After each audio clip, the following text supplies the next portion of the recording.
ठीक है। तो कल हमने इम्यूनेशन शेड्यूल का जो फर्स्ट पार्ट था उसको पढ़ा था, जिसके अंदर जो सारे टीकाकरण है ओपीवी तक के हमने टीके कर लिए थे कंप्लीट। उसके बाद आज हमारा सेकंड पार्ट है। तो एक इंपॉर्टेंट जो जानकारी वो मैं आपको देना चाहूंगा कि जैसे मिशन इंद्रधनुष का आपने नाम सुना होगा, तो मिशन इंद्रधनुष है वो 25 दिसंबर 2014 को 25 दिसंबर 2014 को लॉन्च किया गया था। जो हमारे हेल्थ मिनिस्टर थे उस टाइम पे जेपी नड्डा सर, उन्होंने लॉन्च किया था। इसमें इंद्रधनुष जो मतलब 7 रंग है वो बच्चों में 7 जानलेवा बीमारियों के लिए काम करते हैं, मतलब उसमें शो किया गया था। और इसमें यही था कि जो ड्यू इम्यूनाइजेशन है, ऐसे कोई बच्चे जिनका छूट गया है उन सबको सन 2020 तक सभी को कंप्लीट वैक्सीनेशन कंप्लीट करने का इसमें टारगेट था। तो मैंने आपको ओपीवी और फ्रैक्शनल आईपीवी तक कंप्लीट करवा दिया था। हमारे इसमें जो बच्चों में टीकाकरण है वो 2 एज में है। एक तो इन्फेंसी एज तक है, तो इन्फेंसी एज के अंदर जो मीजल्स है आपका, ठीक है, मीजल्स है और जापानीज एन्सेफेलाइटिस है, विटामिन ए तक के जो डोज है वो आपके इन्फेंसी एज तक आते हैं, इन्फेंट एज तक 1 साल की उम्र तक, और बाकी जो आते हैं वो आपके चिल्ड्रन एज तक के लिए आते हैं। तो नेक्स्ट जो हमारा टीका था वो था पेंटावैलेंट वैक्सीन। हमने ओपीवी लास्ट कर लिया और उसमें जो ओपीवी का रूट था ओरल पोलियो का, वो था ओरल रूट था। और आईपीवी जो था फ्रैक्शनल आईपीवी जो 6 सप्ताह और 14 सप्ताह पे लगता था, उसका जो रूट था वो था इंट्राडर्मल। कौन सा रूट था? इंट्राडर्मल रूट था।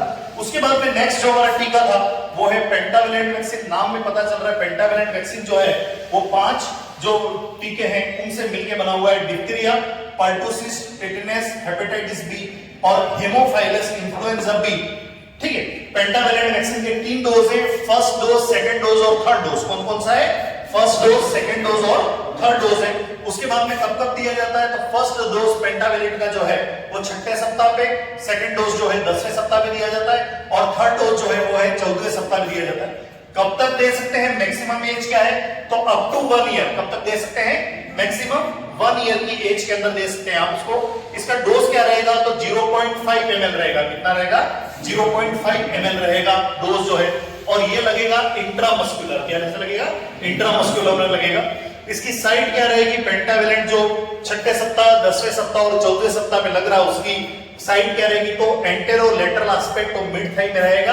और जो मसल्स है वो कौन सी रहेगी? वास्टस लैटरलिस मसल्स रहेगी। उसके बाद में नेक्स्ट जो है रोटावायरस जो है, रोटावायरस जो बच्चों के अंदर इन्फेंटाइल डायरिया के लिए सबसे मेजर जो कोज है वो है रोटावायरस है। तो उसकी जो वैक्सीन है वो दी जाती है रोटावायरस की। कब दी जाती है? इसके भी 3 डोज दिए जाते हैं, फर्स्ट, सेकंड, थर्ड। सेम 6वें सप्ताह पे फर्स्ट डोज, 10वें सप्ताह पे सेकंड डोज और 14 वीक पे 14वें सप्ताह पे तीसरा डोज दिया जाता है। कब तक दे सकते हैं? Till 1 year of as. 1 वर्ष की उम्र तक बच्चों को दे सकते हैं रोटावायरस के। इसका डोज क्या रहेगा? याद रखना है, ओपीवी की 2 बूंद पिलाते हैं और रोटावायरस की 5 बूंद पिलाई जाती है। कितनी बूंद पिलाई जाती है? 5 बूंद पिलाई जाती है रोटावायरस की। तो इसका रूट क्या रहेगा? ओरल रूट रहेगा। और इसके रिगार्डिंग ये कि है इन्फेंटाइल जो डायरिया है उसका सबसे बड़ा कोज है रोटावायरस। उसके बाद फिर नेक्स्ट आ जाता है हमारे मीजल्स से रिलेटेड।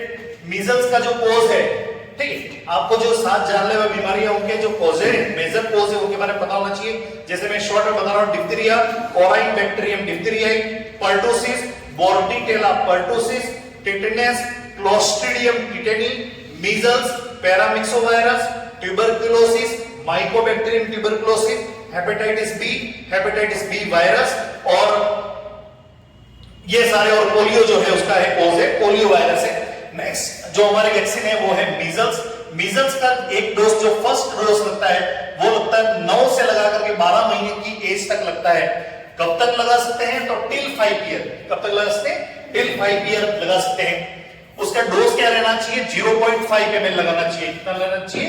0.5 ml रहना चाहिए। रूट क्या रहेगा मीजल्स का? तो सबक्यूटेनियस रहेगा। क्या रहेगा? सबक्यूटेनियस रूट रहेगा। कहां लगाना है?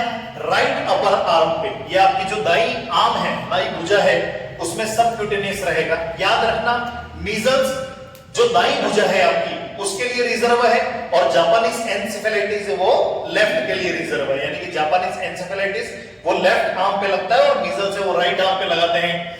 उसके बाद में मीजल्स से रिलेटेड एक चीज और क्वेश्चन आती है कि जो कॉप्लिक स्पॉट है, मीजल्स के अंदर कॉप्लिक स्पॉट देखने को मिलते हैं। मीजल्स का जो डाइल्यूएंट है वो डिस्टिल वाटर या स्टेराइल वाटर है, उसके बाद में जेई है, कई कई स्टेट के अंदर जापानीज इंसेफेलाइटिस जो है उसके टीके लगते हैं। तो जापानीज इंसेफेलाइटिस का फर्स्ट डोज मीजल्स की तरह 9 से 12 महीने के बीच में लगता है। कब तक लगा सकते हैं? तो फर्स्ट डोज का मैक्सिमम जो एज है वो 15 वर्ष की उम्र है। उसके बाद में इसका डोज क्या रहेगा? तो 0.5 ml रहेगा। उसके बाद में इसका रूट सेम मीजल्स की तरह रहेगा, सबक्यूटेनियस रहेगा। इस कौन सी साइड रहेगी? लेफ्ट अपर आर्म, ठीक है, याद रखना जापानीज का है, लेफ्ट अपर आर्म पे लगेगा, रूट वही रहेगा, सबक्यूटेनियस। उसके बाद में जापानीज इंसेफेलाइटिस में डाइलुएंट के रूप में क्या उपयोग आता है? तो फॉस्फेट बफर सॉल्यूशन। क्या उपयोग आता है? फॉस्फेट बफर सॉल्यूशन आता है। उसके बाद में नेक्स्ट जो है हमारा विटामिन ए, ठीक है, विटामिन ए का जो फर्स्ट डोज है तो मीजल्स के साथ ही दे देते हैं विटामिन ए। विटामिन ए बच्चों के अंदर जो जेरोथैलेमिया है या नाइट ब्लाइंडनेस है उसको रोकने में कारगर है। तो विटामिन ए की इंटरनेशनल यूनिट है 1 लाख यूनिट जो है 90 महीने में मीजल्स के साथ दी जा सकती है। कब तक दे सकते हैं? तो 5 वर्ष की उम्र तक बच्चे को विटामिन ए के ड्रॉप्स हैं वो पिलाने चाहिए। जन्म 90 महीने पे जो डोज पिलाई जाती है वो पिलाई जाती है 1 लाख यूनिट। कितनी पिलाई जाती है? 1 लाख यूनिट। हमने अभी 3 चीजें देखी जिसके अंदर डाइलुएंट उपयोग आ रहा है। बीसीजी उसका डाइलुएंट NaCl नॉर्मल सलाइन हो गया, मीजल्स जो है उसका डाइलुएंट हो गया आपका स्टेराइल वाटर हो गया, डिस्टिल वाटर हो गया, और जो जापानीज इंसेफेलाइटिस उसका फॉस्फेट बफर सॉल्यूशन डाइलुएंट हो गया। इसका मतलब जो ओपन वाइल वैक्सीन है वो इन तीनों टीकों पे लागू होती है, यानी कि इन तीनों वाइल्स को ओपन कर दिया आपने, मीजल्स की, उसके बाद में बीसीजी की और जापानीज इंसेफेलाइटिस की जो वाइल है उसको ओपन कर दी, तो विदिन 4 आवर 4 घंटे के अंदर आपको उसको क्या करना है? समाप्त करना है। और स्टोरेज का जो टेम्परेचर है मैंने आपको बता रखा है। पोलियो जो है पोलियो -20 पे, बाकी जो दूसरे वैक्सीन है उनको कोल्ड चेन का जो टेम्परेचर है 2 से 8 डिग्री उसमें क्या करते हैं?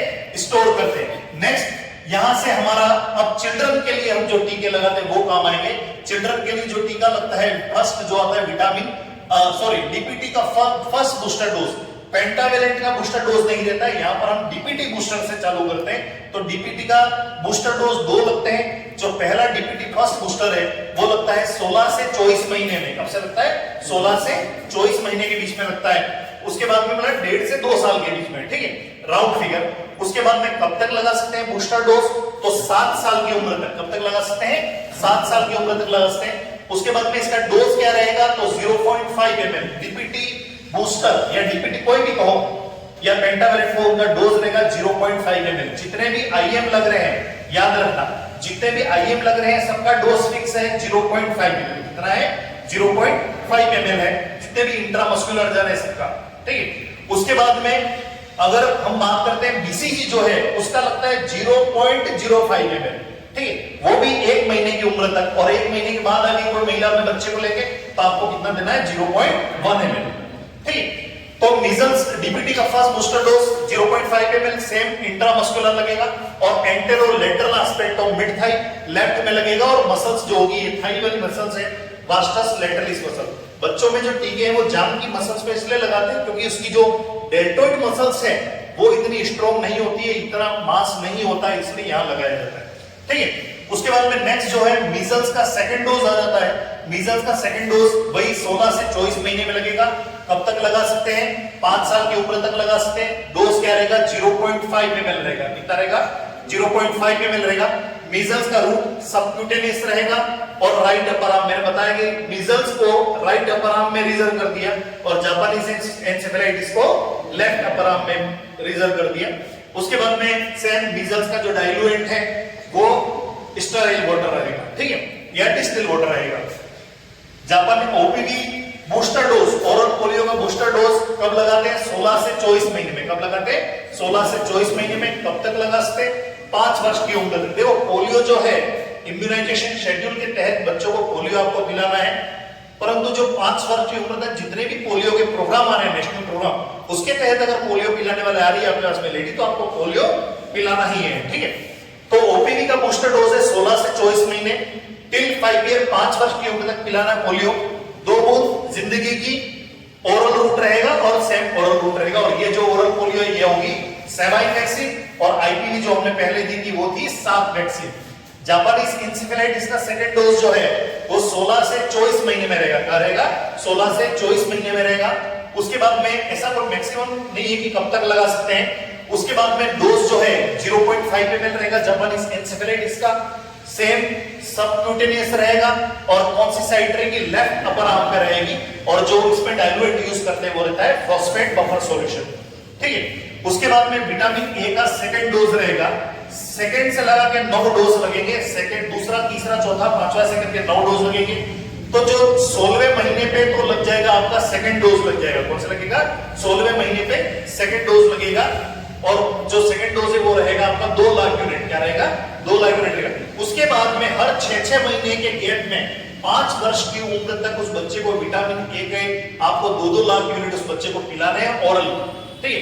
विटामिन ए का मुख्य काम क्या है, बच्चों को ज़ीरोथैलेमिया और किससे बचाता है, नाइट ब्लाइंडनेस से, ठीक है। उसके बाद में नेक्स्ट है डीपीटी का सेकंड बूस्टर डोज। डीपीटी देखो यहां से सेकंड डोज से अब बच्चे की जो ये डेल्टोइड मसल्स है, ठीक है, बच्चे की जो डेल्टोइड मसल्स है वो स्ट्रॉन्ग हो जाती है, और यहां से अब आप आईएम है जो टीका है वो आप उसकी आईएम जो है डेल्टोइड में लगा सकते हैं। याद रखना आज भी कई सेंटर्स के अंदर क्या करते हैं कि आपका जो टीका है टीटी का वो पीछे लगा देते हैं, आपके जो ग्लूटियस है उसमें वैक्सीन जो भी होगी वो आपके डेल्टोइड में लगेगी, भले कोविड की वैक्सीन हो, किसी की वैक्सीन हो, डेल्टोइड मसल्स में ही लगेगी, ठीक है। आपको क्या सिस्टम को चेंज करना, अच्छा चीजें सिखानी है बच्चों को, ठीक है। उसके बाद में डीपीटी का सेकंड बूस्टर डोज है 5 से 6 साल की उम्र में लगेगा, इसकी मैक्सिमम एज 7 साल हो गई, और यहां पर जो है मसल्स है वो कौन सी रहेगी, डेल्टोइड मसल रहेगी। डीपीटी के सेकंड बूस्टर से मसल्स पहुंच जाएगी, डेल्टोइड मसल्स रहेगी लेफ्ट मसल, ठीक है। उसके बाद में टीटी और टीडी, पहले लगता था टीटी का वैक्सीन लगता था टेटनस टॉक्साइड, और अभी आ गया है टेटनस एडल्ट डिप्थीरिया, मिक्स के साथ में आता है, ये लगता है एक तो 10वें साल में और एक 16वें साल में लगता है। उसके बाद भी आप सजेस्ट कर सकते हैं कि अगर कोई जंग लगी हुई चीज से बच्चे को लग जाती है तो विद इन 24 आवर वो बच्चा जाकर के अपने पेरेंट्स के साथ में टीटी का टीका लगवा ले, ठीक है। इसका डोज क्या रहेगा, 0.5 ml रहेगा, इंट्रामस्कुलर रहेगा, और उसके बाद में upper arm, right upper arm पे लगेगा, और मसल सेम रहेगी, डेल्टोइड मसल्स, ठीक है। उसके बाद में किसी किसी स्टेट के अंदर न्यूमोकोकस कॉन्जुगेट वैक्सीन लगता है, जो 2 डोज में लगता है, 6वें सप्ताह पे और 14वें सप्ताह पे, और इसका जो बूस्टर है वो 9वें महीने में लगता है। 1 ईयर की एज के अंदर इसका मैक्सिमम है कि 1 साल से पहले आप लगवा सकते हैं, और डोज इसका 0.5 ml रहेगा, और इसका जो आईएम है इंट्रामस्कुलर है वो लगेगा वास्कुलर, क्योंकि ये कब लग रहा है, 6वें सप्ताह और 14वें सप्ताह में। ऐसे कई सारे वैक्सीन है, टाइफाइड की भी वैक्सीन मार्केट में है, विटामिन ए की भी वैक्सीन है, ठीक। ये तो हो गया आपका इन्फेंट और चाइल्डहुड के लिए। अगर हम बात करते हैं प्रेग्नेंट वुमन की, तो प्रेग्नेंट वुमन के लिए टीटी के 2 टीके फिक्स हैं, टीटी फर्स्ट, टीटी सेकंड। अभी बनाया हो गया TD first, TD second, tetanus और एडल्ट डिप्थीरिया, ठीक है। सबसे इंपॉर्टेंट बात कि इनको लगाना कहां है, तो वही डेल्टोइड मसल्स में लगेगा, पर सबसे इंपॉर्टेंट है कि टीटी फर्स्ट और टीटी सेकंड के बीच के अंदर कितना गैप होना चाहिए, तो 1 महीने का गैप होना चाहिए। कितना होना चाहिए, 1 महीने का।